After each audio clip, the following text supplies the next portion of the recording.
On the 5th day, he saw a transatlantic whale with a square face.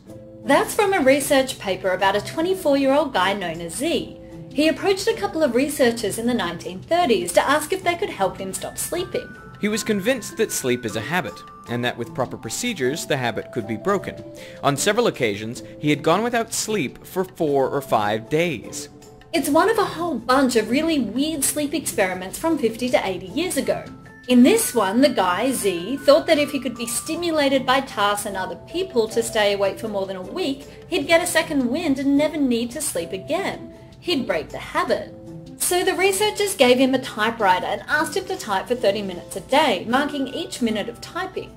They would compare his typing speed and accuracy as one measure to find out the effects of sleeplessness.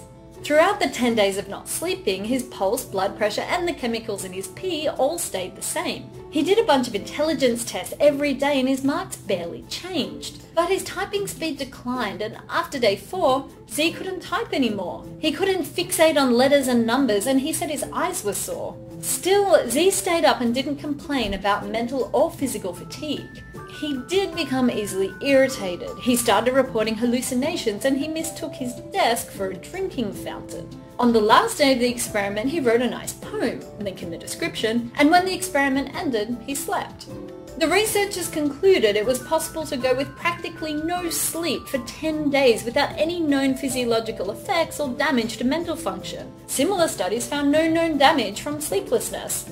Now, after 50 odd years more research, we know sleep deprivation leads to depression, high blood pressure, increased risk of diabetes, weight gain, heart disease, and probably earlier death. We also know that a good night's sleep is kind of a big deal. Research from the past few years suggests we need 7 to 9 hours a night for our memory to function. If we don't sleep, we'll never learn. When we sleep, we go through cycles that last for 70 to 120 minutes. In these cycles, there are 2 main types of sleep, REM or rapid eye movement and non-REM. Your brain needs both of these types of sleep to consolidate memories. During non-REM or deep sleep, your brain files away the facts and practices the moves it learnt that day. It consolidates them for more permanent storage. During REM sleep, your brain integrates these facts and lessons into your existing knowledge.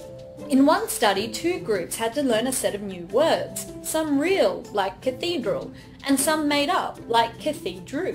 The sleep group memorized the words in the evening, had a recall test, slept for the night, and took another test in the morning. The no-sleep group got their words in the morning, had a recall test, stayed awake for the day, and then took the second test. The subjects in the sleep group showed improved recall after sleeping the night. The no-sleep group showed no measurable improvements and were worse on some aspects of recall. 1 week later, the no-sleep group showed improved recall once they had a chance to get some shut-eye. Sleep is crucial to forming short and long-term memories.